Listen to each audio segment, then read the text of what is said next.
Aujourd'hui dans À l'affiche, une personnalité au caractère bien trempé, Mathieu Kassovitz. Après une entrée fracassante dans le monde du cinéma avec son film culte La Haine, pour lequel il reçoit le prix de la mise en scène au Festival de Cannes, il s'est ensuite illustré tant derrière que devant la caméra. Son personnage de Malotru dans la série Le Bureau des légendes marque un tournant dans sa carrière d'acteur. Aujourd'hui, il est de retour avec 2 films au cinéma, une série, un documentaire et même une comédie musicale. Mathieu Kassovitz, bonjour. Bonjour. Merci beaucoup de nous accorder un peu de temps. Il y a quelques temps, le journal français Libération écrivait « Mathieu Kassovitz is back ». Et c'est vrai que vous ne faites pas semblant, quelques mois après votre accident de moto, vous avez une actualité très chargée. D'abord, comment est-ce que vous allez? Je vais très bien, merci. Vous êtes complètement remis justement de cette mésaventure à moto? Tout à fait, tout à fait. Bon, alors on va commencer en parlant justement de ce film, Les Frères, de Olivier Casas, en salle le 24 avril. C'est une incroyable histoire vraie. 2 frères, enfants abandonnés après la Seconde Guerre mondiale et qui ont survécu pendant plusieurs années dans la forêt. Quel a été votre premier sentiment quand vous avez découvert cette histoire? J'ai lu le scénario comme un scénario. Après, l'empathie pour les vrais personnages, oui, bien sûr. C'est fait partie des histoires romanesques, vraies, qui sont toujours incroyables à découvrir.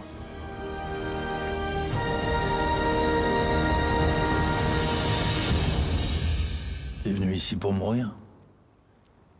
Il y a pire, non? Tu serais parti sans me dire au revoir. Tant que t'es là, on ne saura jamais.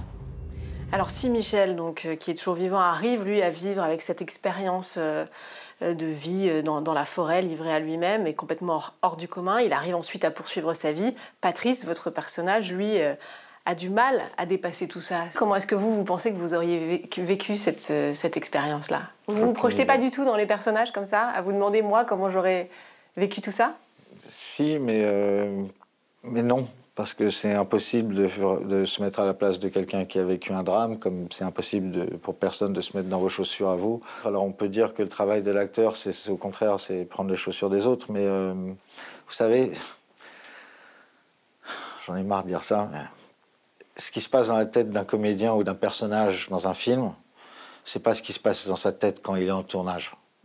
Quand il est en tournage, il pense à rentrer à la maison plus tard, il en a marre de faire 30 prises. La musique que le metteur en scène et que le monteur va mettre dessus va faire que vous avez ce sentiment qu'il est impliqué dans le personnage et qu'il pense à ça ou qu'il pense à ça.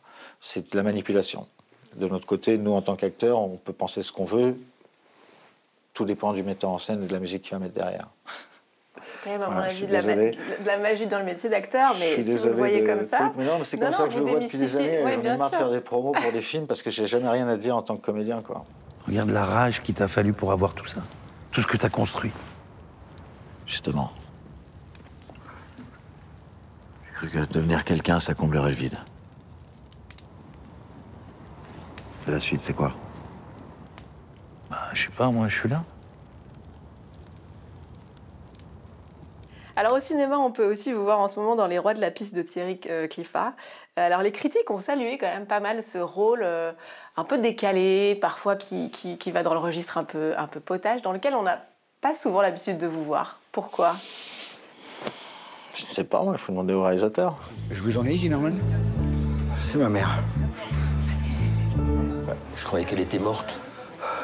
Moi aussi. Moi, je suis pour faire tout ce qui est marrant à faire avec quelqu'un qui sait ce qu'il veut faire. Encore une fois, moi, vous savez, je suis réalisateur de fonction et de mentalité, donc j'ai toujours une considération très limitée pour les acteurs, même si c'est eux qui représentent et qui mettent en émotion les films. C'est quand même mon boulot, quoi, qui doit faire le film. Je suis très strict sur le travail de réalisateur. J'ai par exemple la position de la musique dans un travail dans un film, la façon de gérer l'émotion et de manipuler le spectateur. Tout ça, c'est quelque chose qui me concerne énormément. Donc le travail d'acteur, c'est exactement l'inverse que le travail du réalisateur. Le travail de réalisateur est un travail intellectuel qui est là pour mettre en place des pièces d'un puzzle dont l'acteur fait partie. Et le travail de l'acteur est juste de se regarder le nombril et d'essayer d'être le plus beau à l'écran. Mais, alors on se pose la question à ce moment-là, pourquoi aller presque plus vers ce métier d'acteur? Parce que c'est plus simple et c'est mieux payé. Et on est moins sous le feu des critiques aussi, peut-être. Bah oui, parce que tout le monde vous aime, même si personne ne va venir vous voir en disant vous êtes nul dans un film en tant que comédien. Par contre, en tant que réalisateur, on dit ton film est nul. Oui, ça, oui, plus souvent. Mais tu peux faire 3 films par an en tant que comédien, tu peux en faire 1 tous les 2 ans en tant que réalisateur. Au bout d'un moment, tu fais les comptes. Et quand un réalisateur me prend pour un film, je lui dis très bien, et je le regarde galérer, et je suis très content de rentrer chez moi et d'avoir autre chose à penser le soir, parce que, à part apprendre mon texte, j'ai pas grand-chose à faire. Alors justement, là, on se rapproche un peu de la réalisation, parce que votre actualité, hein, je déroule un peu tout, il y en a beaucoup de choses. C'est aussi un documentaire intitulé Cannabis, réalisé avec Antoine Robin, diffusé en prime time sur France 5. Pendant 1 an, j'ai fait le tour du monde. Maroc, Espagne, Pays-Bas, Canada. Pour questionner, constater et enquêter sur ces pays qui ont choisi la légalisation. Et j'étais loin d'imaginer tout ce que j'allais découvrir. Vous dites, mon but n'est pas qu'on légalise le cannabis, mais qu'on se pose la question, c'est ça? Tout à fait. Je suis, moi, consommateur depuis longtemps. Je sais que j'ai accès aux produits d'une manière extrêmement simple et multiple. Et je suis de plus en plus inquiet, parce que je me rends compte que même moi, je ne sais pas vraiment ce que je fume. Je me rends compte que je ne sais pas très bien à qui je l'achète. Je me rends compte que je n'ai aucune information là-dessus, que les gens ne sont pas du tout au courant de ce que c'est que le cannabis. Donc on a fait un sujet qui est assez général sur les pays qui ont légalisé et quelle est notre position, nous, en tant que Français, à l'intérieur de ce monde qui est de plus en plus légal. L'Allemagne vient de légaliser, la Suisse est légalisée, l'Italie est en train d'ouvrir, le Maroc est ouvert. Maintenant, on est entouré de pays qui ont légalisé. Et puis alors, il y a les séries. On peut vous retrouver dans Fury sur Netflix, une immersion dans le grand banditisme parisien, avec notamment Marina Foïs et Lina El Arabi. On se souvient bien sûr de vous en Malotru dans le bureau des légendes, une série qui a marqué un tournant dans votre carrière d'acteur. Vous gardez de ça un attachement un peu particulier au format série par rapport au format long métrage, ou c'est la même chose dans votre expérience à vous? Non, la série est intéressante. Quand tu es un personnage récurrent comme l'était Malotru sur le bureau des gens, c'est très intéressant. Je présente Guillaume de Bailly, que vous connaissez mieux sous le nom de Malotru. Bienvenue au bureau des légendes. Tu as vraiment un plaisir de revenir chaque année, de faire évoluer le personnage et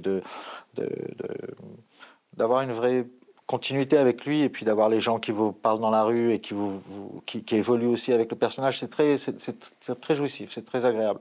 Ce qu'on n'a pas au cinéma. Quand tu fais un film, tu finis ton film, tu rentres à la maison et tu n'entends plus parler, sauf quand tu vas faire de la promo après. Mais là, tu as une vraie vie avec la série qui est intéressante. Autre projet, et pas des moindres, La Haine, 30 ans plus tard, un projet de comédie musicale. Vous l'avez appelé La Haine, bien sûr, mais jusqu'ici, rien n'a changé. Un écho avec Jusqu'ici, tout va bien. Jusqu'ici, tout va bien. Mais l'important, c'est pas la chute. Qu'est-ce que vous vouliez dire avec ce titre-là, Le Rien n'a changé? Vous savez, on a annoncé la comédie musicale, ça faisait 2 ans qu'on travaillait dessus, et on l'a annoncé officiellement sur Internet, sur Insta et tout ça, 2 jours avant la mort de Naël. Et quand on a vu la mort de Naël et la vidéo, et tout d'un coup on s'est rappelé pourquoi on est là, et que c'était pas juste une comédie musicale, mais que ça transportait aussi tout un symbole. Rien n'a changé. C'est-à-dire, si on continue de parler de la haine, et si on continue de pouvoir faire un grand spectacle avec ce sujet-là, c'est que le sujet est toujours d'actualité, malheureusement. Et Naël nous a rappelé ça.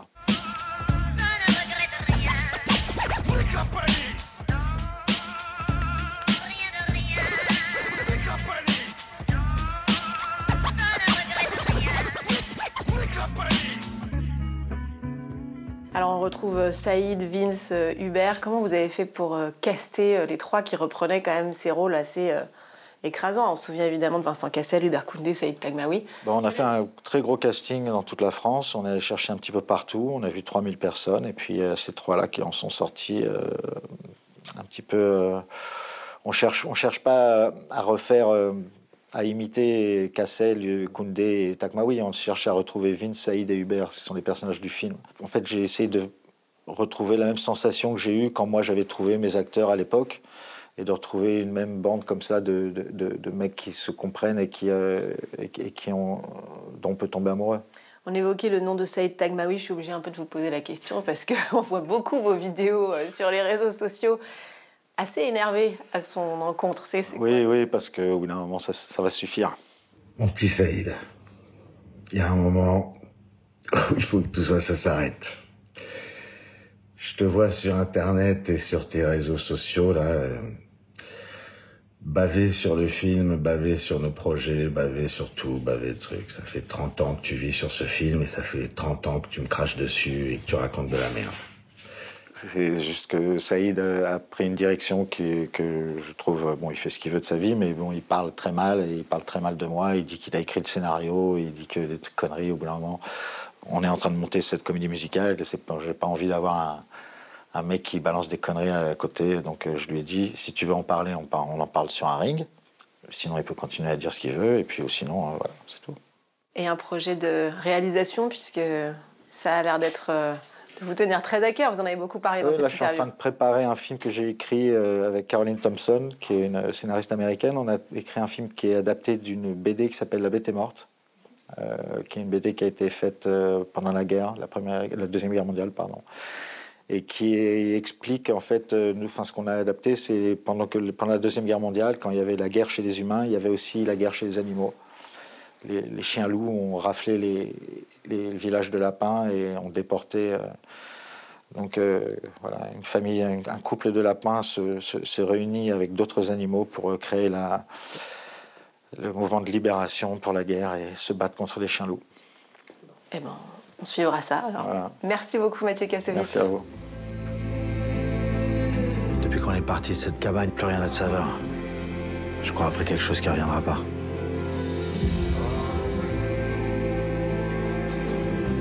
C'était nos meilleures années. On a commencé par la fin. On a commencé par le meilleur.